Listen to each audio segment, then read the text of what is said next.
Pemirsa, otoritas jasa keuangan meminta semua lembaga jasa keuangan memiliki penanggung jawab untuk menangani pengaduan konsumen sekaligus menjadi kontak person OJK dalam menangani pengaduan. Keberadaan penanggung jawab itu penting guna meningkatkan efektivitas dan mengembangkan industri jasa keuangan nasional.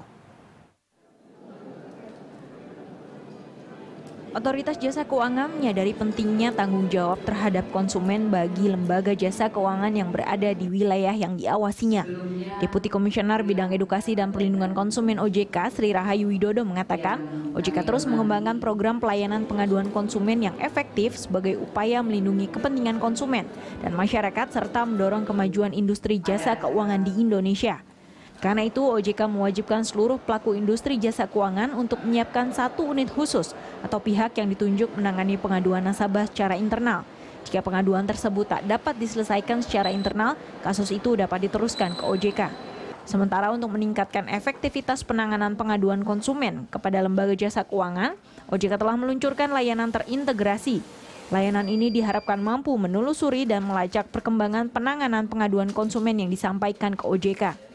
Pada akhirnya, seluruh upaya yang telah dilakukan baik oleh otoritas jasa keuangan maupun telah dilakukan dan akan tentunya disempurnakan oleh lembaga jasa keuangan sendiri akan diharapkan dapat mendorong efektivitas penanganan pengaduan konsumen.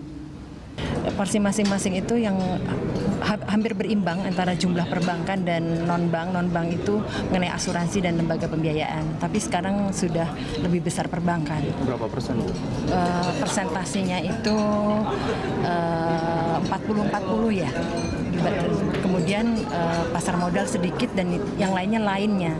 Kalau lainnya itu adalah miscellaneous rupa-rupa yang tidak bisa kita masukkan di perbankan, pasar modal atau non-bank. Itu misalnya investasi yang tidak jelas itu pengaduan juga masuk ke situ karena tidak bisa kita tangani sendiri, jadi kita teruskan ke Satuan Tugas Waspada Investasi. Otoritas Jasa Keuangan mencatat hingga Februari 2014 dari sekitar 1.368 lembaga jasa keuangan, hanya 60% atau 820 lembaga jasa keuangan yang mendaftarkan person in charge pengaduan konsumen ke OJK. Pengaduan itu berupa keluhan mengenai lembaga jasa keuangan, baik sektor perbankan, pasar modal maupun industri keuangan non-bank.